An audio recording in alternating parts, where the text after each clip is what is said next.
Hey guys, welcome back to the Modeling Edge. I am Nick, and today I'm going to be doing a kit that's different. I've been doing monster trucks a lot lately. You've seen it on my Instagram, Facebook. I did previous video was just how to paint and detail up what we call it? Oh, die-cast monster trucks, yeah. So I actually got a kit. Now I wanted this since I found out about its re-release.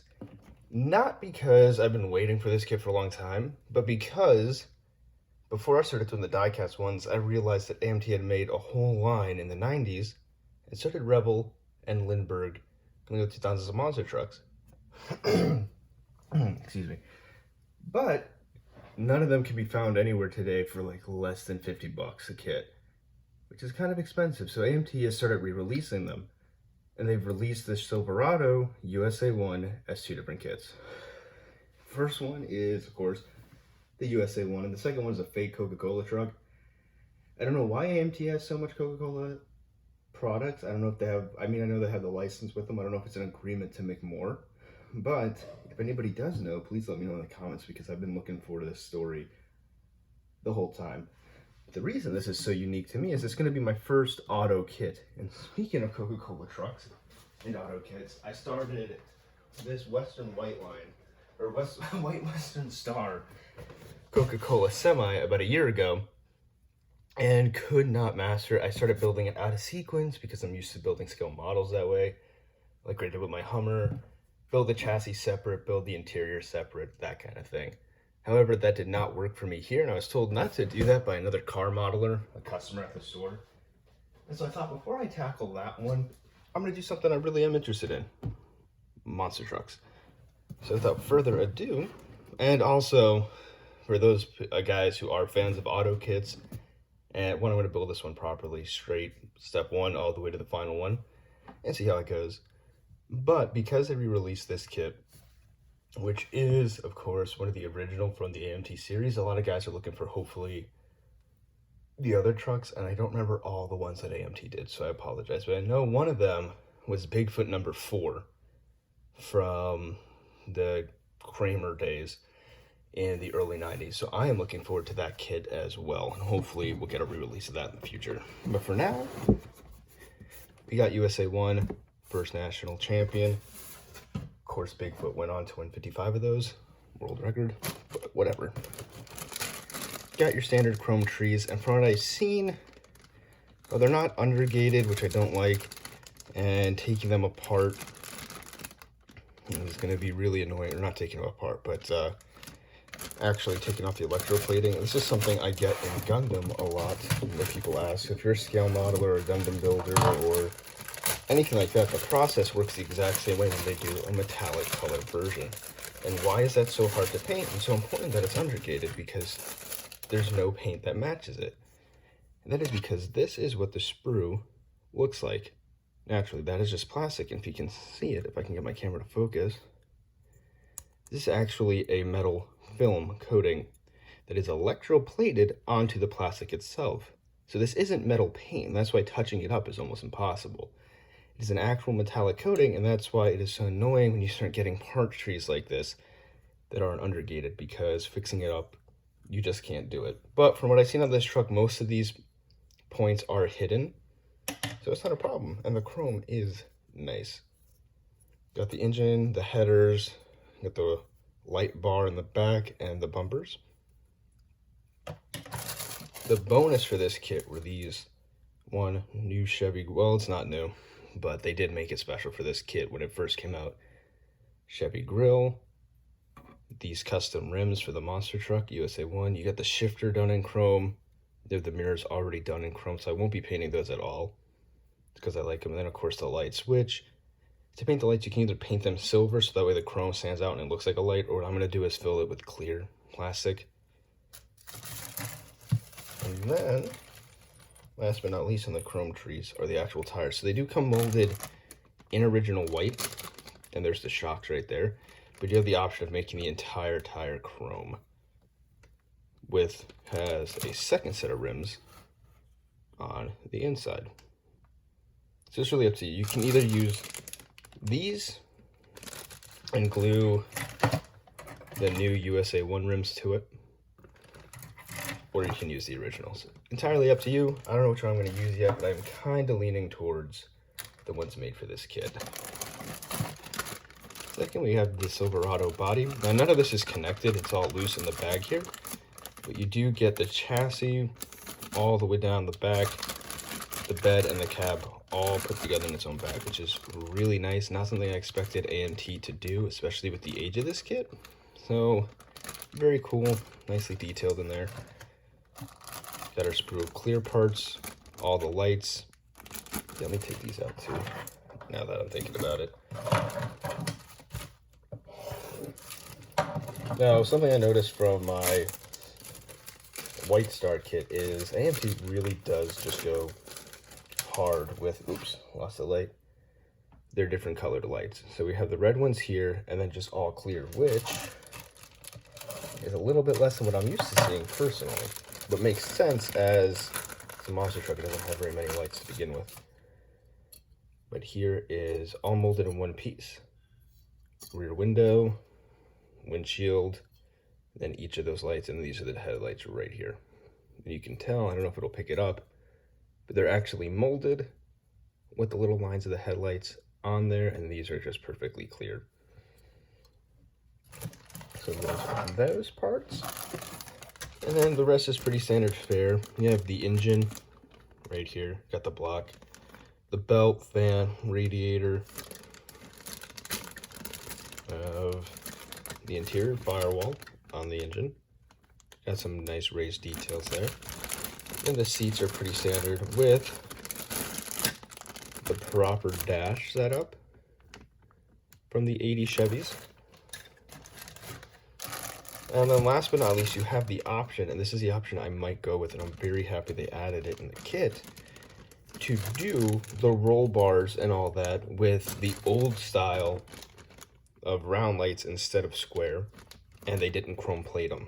So I might use these in this bumper and do my own metallic, and same with the engine. So all the engine parts that are done in chrome, they are new for this kit, but we do have parts from an older Chevy truck kit that they didn't do in chrome.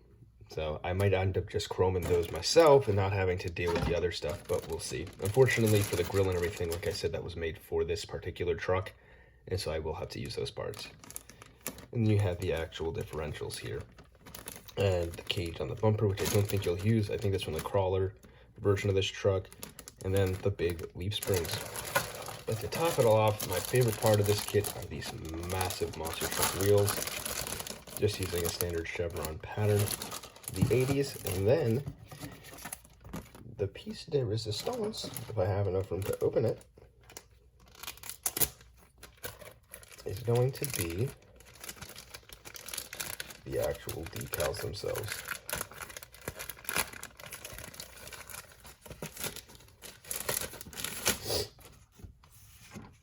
Which look absolutely gorgeous. And so I don't know if I'll be using every single one of these decals. I think it makes up 2 different versions of the truck from the same year, but you will be using a lot of them, and they just look absolutely gorgeous. Wonderfully molded, vibrant colors, and they look brand new. So again, I know it's really, so they are new kit or new decals, but I don't think AMT gets them printed by Cartograph. I'm not entirely sure. If I'm wrong about that, correct me in the comments below, because I really don't know. If they're not Cartograph, they look amazing. If they are Cartograph, then it's just a standard affair. But yeah, so sorry for such a long unboxing, but I'm going to start doing this, like I said, with step 1, which is the engine, and just go from there. Alrighty, so the next step here is to build a transfer case, or at least one of them. And so I got those little pieces here. So far, the thing that is taking the longest time to do is cleanup.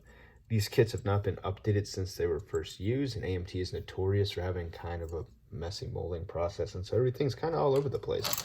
But I was able to get the engine together, and like I said, I'm going to try and paint all the chrome pieces. Now, I did use the acetone cement. Now, in some places you can see, if I find some, the acetone has melted the chrome. It can do that, but that bond's not really going to work. The way I got all these to glue together with acetone is by scoring and sanding the chrome like so. This I did more just to get the belt ready for painting and also make it a little bit thinner for scale. But yeah, so we did that, and now let's put the transfer case on. Leaving the headers chrome because one less thing to paint. And I am painting the actual mufflers.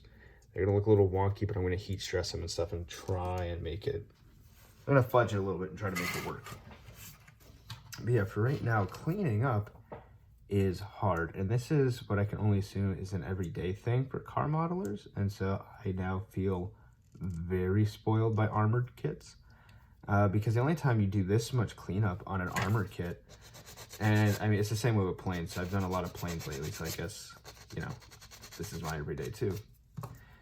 But the only time you see this on armored kits is a kit that's molds haven't been updated since its first release in the 80s.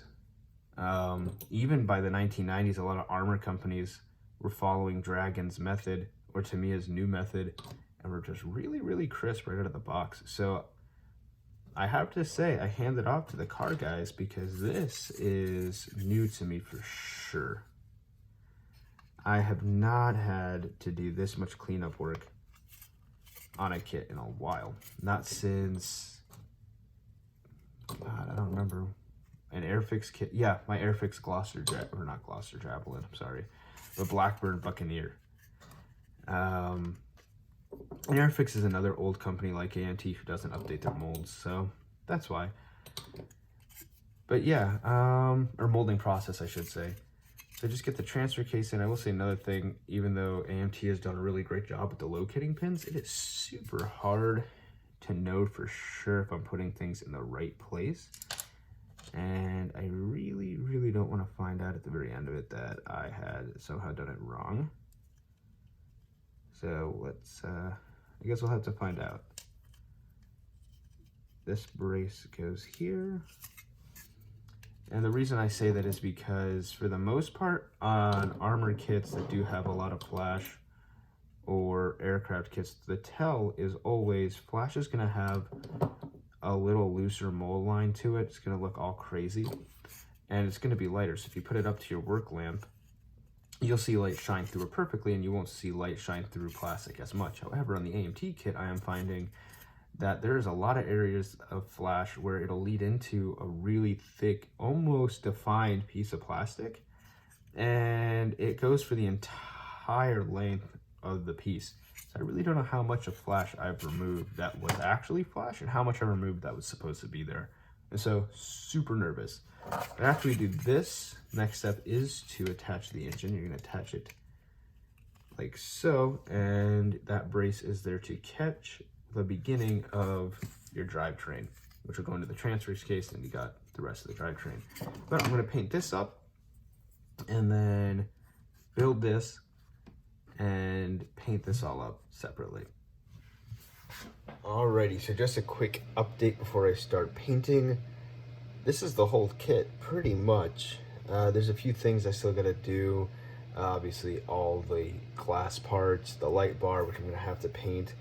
And I don't really know what I want to do with that yet. I'm gonna see how this chrome paints up and if it can actually handle the primer I'm using, or rather if my primer can handle this, then I will just paint the light bar up. If not, we'll see. Got the body done. Comes in the kit already on the chassis, so I just glued it with the chassis in as a brace and pull the chassis out. Got the firewall in there, got the hood on, which there needs to be a lot of stuff filled in there. But other than that, pretty good. For the most part, it's decent. Got the drivetrain completely assembled. Now I am leaving the differentials off, and so these are kind of flimsy right here, the actual axles. But I'm leaving these off because on the USA-1 they are gold, and it's just easier to airbrush them gold off of the actual chassis, which this is all going to be a gunmetal color, black and gunmetal here and there. Interior, glue that whole thing together just because I am going to do some detail painting inside, but I don't really feel like I'm going to do so much that I need to have that much area to work with, so I just glue that all together. And that's going to be like a red and black interior, I believe is the colors they call out for. And then last but not least, the shocks are going to stay on the sprue because I'm going to hand paint these top joiners silver. So when I cut them off the sprue, I'll just paint them, and it'll just help me keep track of them and spray paint them or airbrush them a little bit easier like this instead of clamping each and every shock. These are going to get painted yellow and chrome. which with the actual colors of the shocks, so that they say paint them white. And then for the two options in tires, one, I feel like these are just going to be easier to paint, but two, they do have, so the one they have on the box, and this is the Silverado version of the USA-1, had white tires with a little chrome insert in it, and when you just look at the tire head on, it'll look something like that, so you just see the white on the wall, and you see the white on the inside. Now I know if I use the chrome one, it'll still appear to be just a chrome rim, and so you have the white in the back. I just don't like the way that that's split up, so I'm going with white. However, they do give you some parts to build a K10 Chevy. Now, the K10 was the original. It had fenders. I already tried to put the fenders on the Silverado. They don't line up for obvious reasons. The light bar does line up, but they don't give you the K10 grill for obvious reasons. And so it was just going to be a lot more work to convert this back to the original USA-1, even though they do provide the original USA-1 decals in the box because they ran with those colors for a while. I'm not going to be using those colors. I'll be using the updated, modern, if you want to call it that, the late 90s, early 2000 version of USA-1. But yeah, so all it is from here is going to be painting. But it built up in a day, and it's a pretty simple kit as long as you take care of cleaning. Actual build time is probably about an hour on this. The other 3 hours out of the 4 was just cleanup. But yeah, stay tuned. Alrighty, so I'm getting done airbrushing the final coat. I did a high gloss coat, and I think it's coming through on the camera. But I went a little bit different and did a pearlescent kind of look on the Silverado instead of just straight white. Yeah, there it is. So it's like a blue and a red color, depending on what angle you get it at. I think I'm just seeing blue right now. But hopefully it comes through when I'm done making the video and you can see it. I know the original truck was like the tires here, straight up white, and these are now a high gloss white tire. One of the things I didn't like about the tires, or the wheels, is that, I don't know if you can see it inside of that one, there's a lot of imperfections with the plastic I did not catch, and that's my fault. And now that they're painted, I don't want to resand them, even though you technically are supposed to resand them. I don't want to because it's super hard for me to get in there and make smooth cuts. I don't have anything to do it just because I'm not used to this, and I can do everything with a knife or my hands. So, unfortunately, tires are not too great, but they have that chrome insert in them, and they're not a focal point. So I'm not worried about it. And same thing with the body. It had some splatter on the top and in places, so it's not a completely smooth coat. And hopefully I can get it to focus. And, you know, the hood didn't completely fit on the kit. I was going to fill it in, but then decided not to. I'm just going to put a black wash in there and kind of make it look a little bit more interesting and dynamic, I hope. But there's going to be so much decals and weathering on the tires, decals on the body. I'm not too worried about these base color things. And so we're pressing right along to the chassis. Alrighty, so just a quick update. I'm using Mission Models primer, and I didn't film this because it was incredibly hard to see white on white. And so these are all primed now. I had some trouble with the airbrush. Is another reason why I didn't film all of it. I had started recording, but I had to fix it. So you can see that it's not a completely smooth paint job. And overall, I'm not entirely sure how much primer got onto the truck and how much is just white plastic. But since I'm painting the truck a different color than white, it's going to be an off-white. The only thing I'm worried about are the actual rims, which were really hard to paint. I don't know how much of that is, again, white. And so I'm just going to gloss coat those and see how it goes. But yeah, so far, so good.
Alrighty, so now I'm going to panel line the wheels. I already panel lined the truck, and this is before weathering just to add some detail. And if somebody could tell me what happened, all of my chrome tires, all my inserts, all the chrome is flaking off in places and just falling apart. And I thought maybe I glued one wrong, but it's all of them.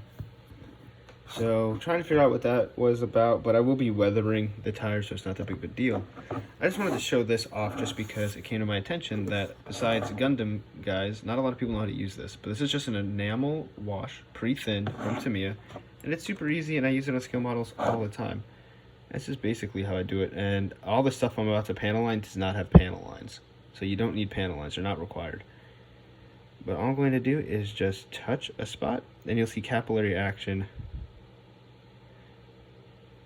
take the wash around those lug nuts in the bottom of the tire.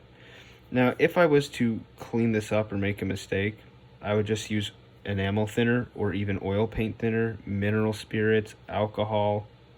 Although I find that for me personally, what works best is oil paint thinner.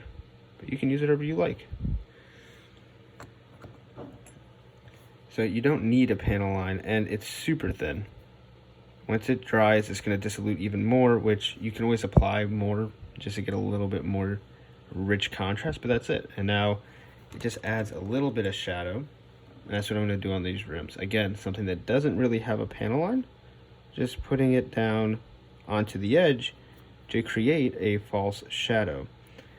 And so I use black for dark colors or something extreme if I want it to look really different. That's why you see so many people using black on Gundams or miniatures, like for fantasy. But for something a little bit realistic with my white truck, I'm just going to put some gray down in here, and it's not going to be like you see on an aircraft, but you mostly want to use black and brown on an aircraft to make those shadows really deep, because these aren't separate panels. The lug nuts aren't a separate panel, neither is the rim in real life. They're just three-dimensional pieces, so they have a little bit of a shadow to them. And now you can kind of see that. It kind of separates it a little bit better. And to compare the wheels, that's what they would look like side by side. Just adds contrast.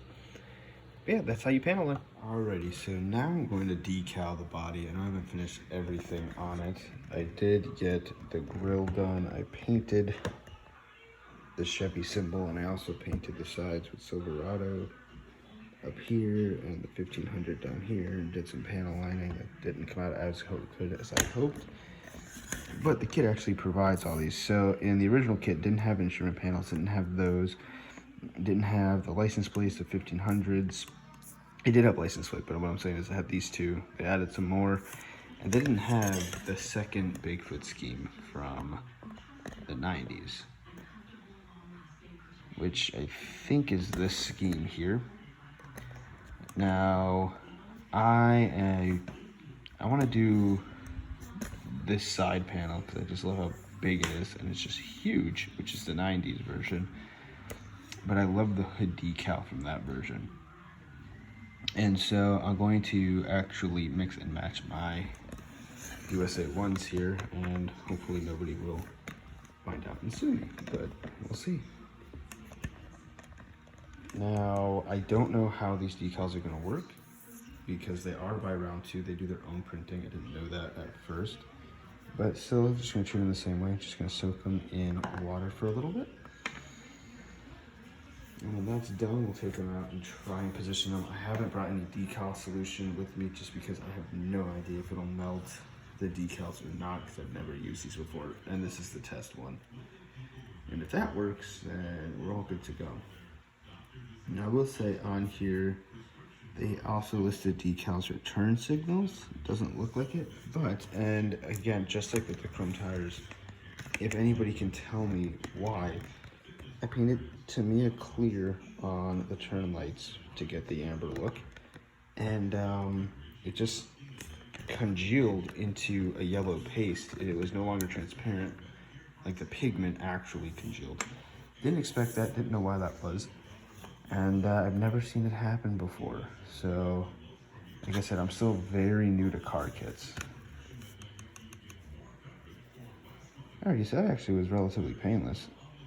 The aircraft kits I've been doing lately, like Tamiya's aircraft or trumpeters, it has been kind of a wash, but let's get this on the body and hopefully we'll be able to see it. My phone will stand up. And I might end up having to do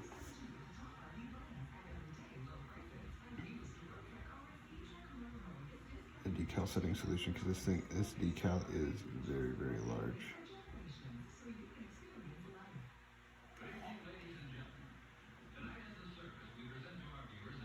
There's not a lot of contours, but yeah, a decal setting solution would have helped.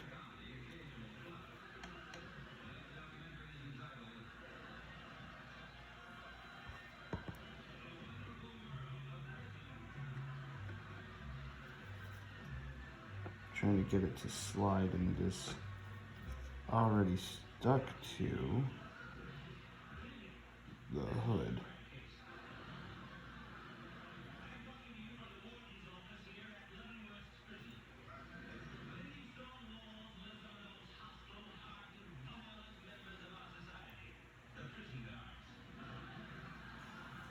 Wet the surface and try again.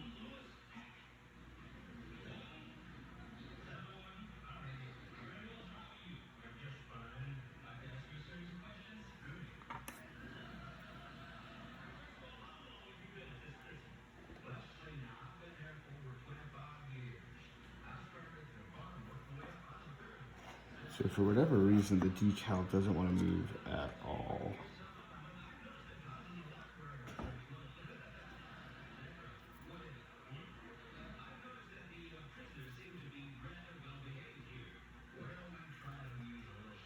And I cannot understand. I've never seen a decal do this before, especially on such a glossy surface.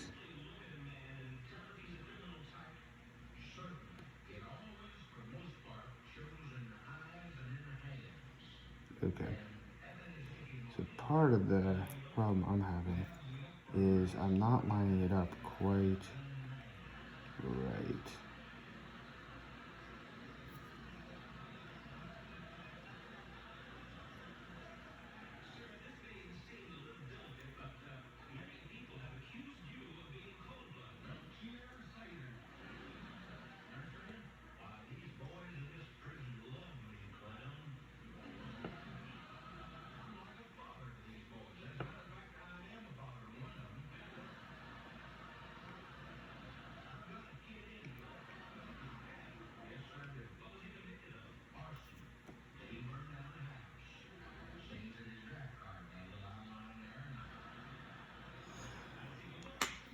Okay, so I got one side done.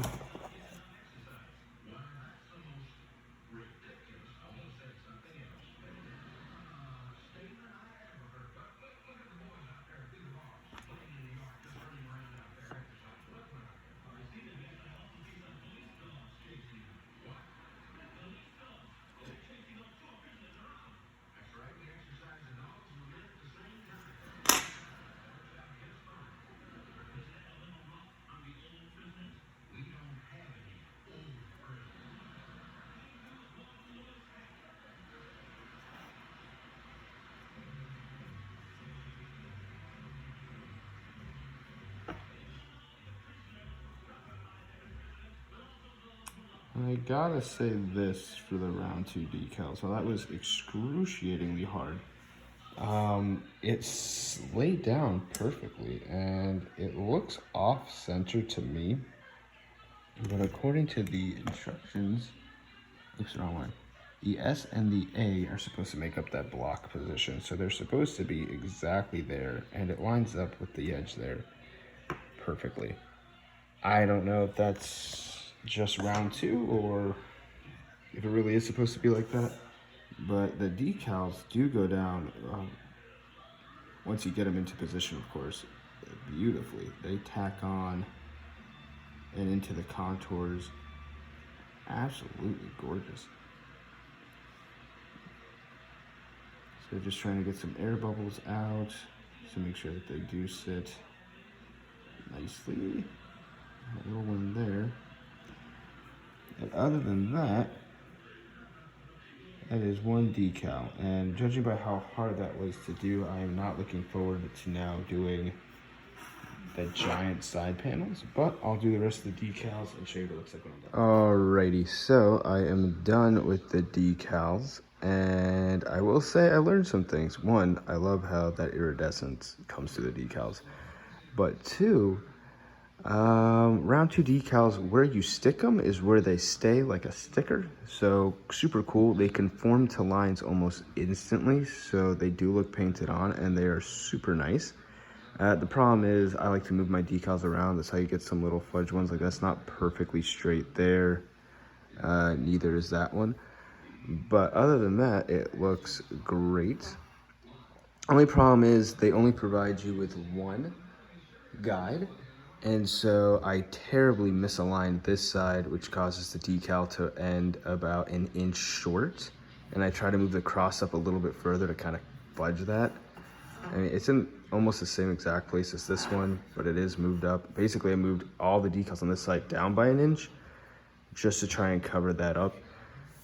I really wish I started with the second ribbon to kind of help. Probably should have. We'll do it next time if I rebuild this kit. But for now, the decals are done. I didn't put on any of the sponsor decals under the wheels because I just don't know how it's going to end up when I start gluing things. Not cutting the decals, so they do cover the gas tank there, and they completely cover the 1500 here almost. Again, they conform really well, so they look painted on with a coat of Future over them. They'll be fine, ready to go. But yeah, all around very unique experience. One of the most difficult decaling experiences of my whole life. But now that this is done, we're going to put the interior in and start building the rest of the truck up. Alrighty, so did a little bit of stuff off camera just because I've been finishing projects all over the place, but did the shocks, which is basically just painting these metal.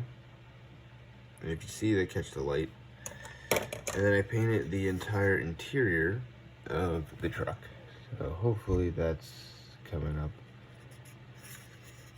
And now I'm just going to glue the interior in before I glue the shocks onto the body. Last thing we're going to do, and you'll see it after I start assembling this interior, is paint all of the parts on the truck chrome. So I've been doing that slowly. I thought there's a way I could get like the mirrors or other parts to be fine not being chrome. I just don't think that that's possible. As far as the glass goes, I'm going to see if it's a tight enough fit with the interior inside. So that way I don't have to glue it. And then there's a way to slip this tub in there.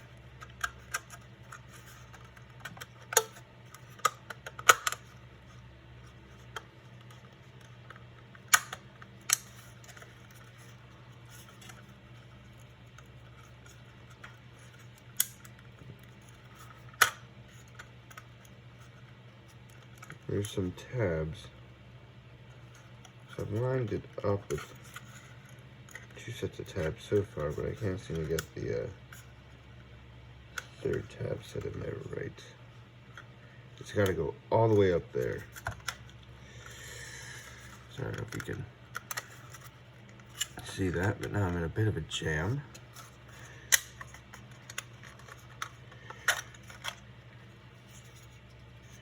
I'm going to try again, but this time I'm going to aim. I'm really not wanting to get the body.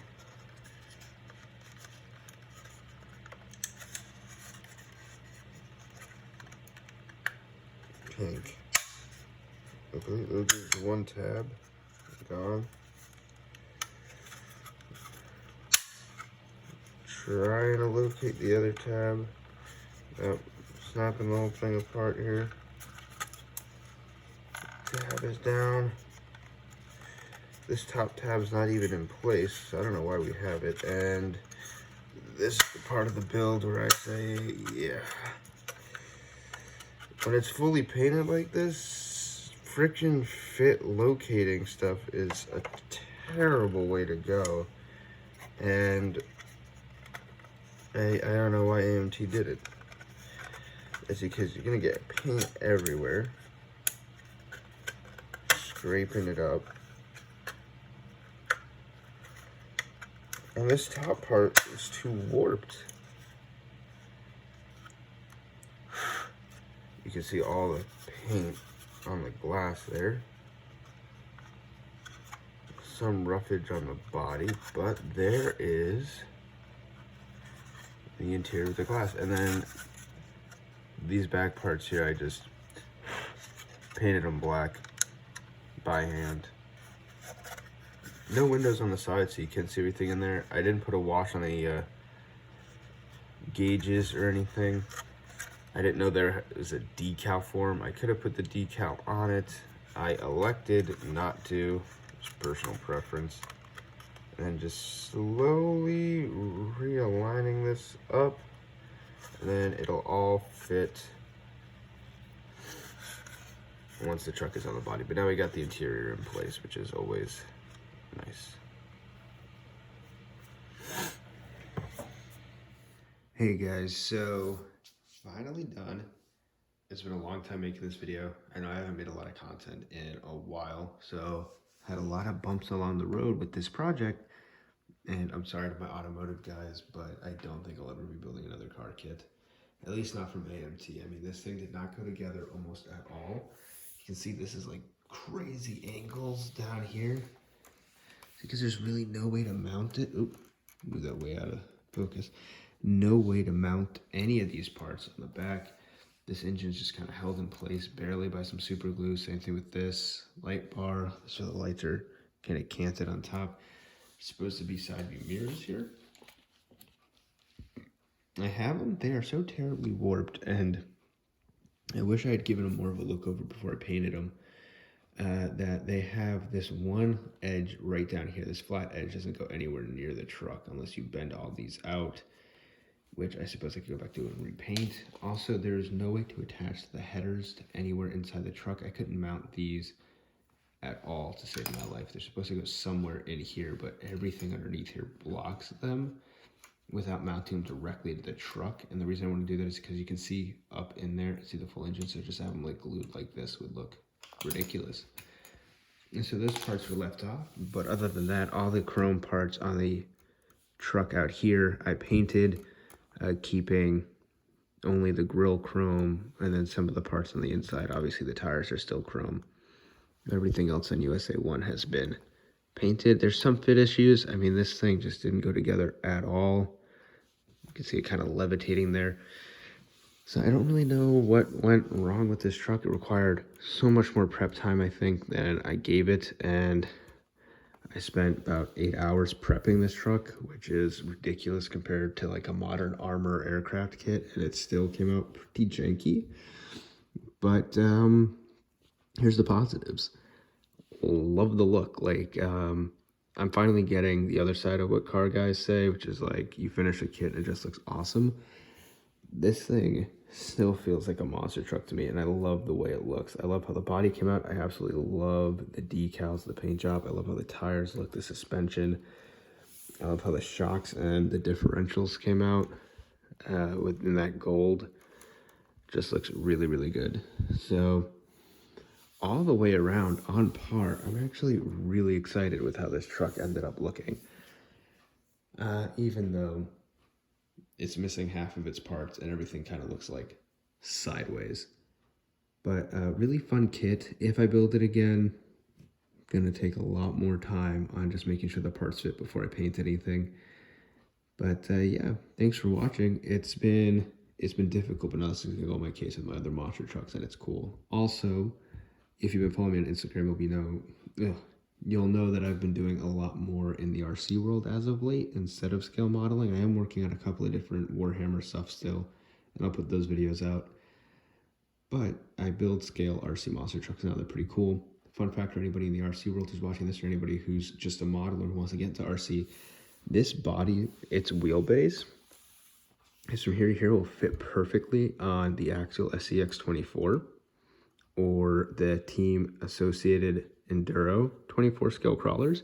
And these tires, while they just peg into the back here, you can kind of fit a hex onto them. And while you can't really race with them, the crawlers are going about half a mile an hour.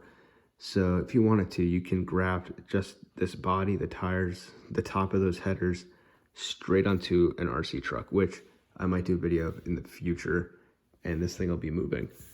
But yeah, as always, thank you so much for watching. If you liked the video, please give it a thumbs up or let me know in the comment section below what you do with your auto projects that maybe I'm just missing as an armor and airplane guy that can just help me out in the future. Or subscribe to the channel if you want to see more content. And as always, I will see you next time.